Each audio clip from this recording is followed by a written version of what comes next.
Qo'qondagi eng qimmat mahallalardan biriga kelganmiz. Temir bozori ko'prigi oldida. Arrasht magazinning shundoqqina orqasida 150 metr ichkariga kirganingizda bitta zo'r kottej topib qo'ydim. Birgalikda obzorini ko'ramiz. Uyingizni shundoqqina oldida soylarda suvlar oqib tursa, mazza bo'lsa kerak, yozda salqingina bo'lib. Domofon va pultda ochiladigan darvozalar o'rnatilgan. Kirishingiz bilan bitta avtomobil uchun joy qilingan. Keyingina hovli qismi. O'ng tomonida 2 qavatli saroyni qarang. Juda ham chiroyli chiqibdimi? Mana bu yerdagi sharoitni qarang. Qor yog'adimi, yomg'ir yog'adimi, qizig'i yo'q.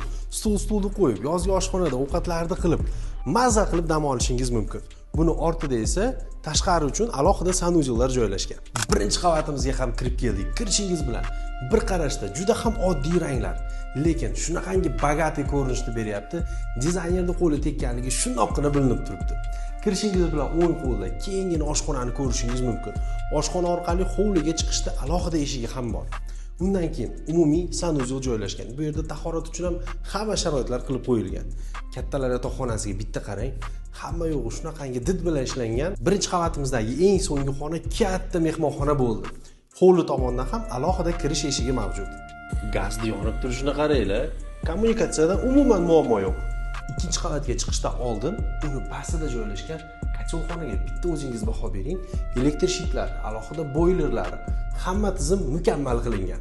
Ikkinchi qavatga chiqishingiz bilan o'ng qo'lda katta mehmonxona, o'zini kichkinagina oshxonasi bilan. Chap qo'lda birinchi bolalar yotoqxonasi. Uni yonginasida umumiy sanuzel joylashgan. Oldida yana bitta bolalar yotoqxonasini ko'rishingiz mumkin. Eng so'nggi xonamiz esa o'zining alohida sanuzelga ega bo'lgan kattalar yotoqxonasi.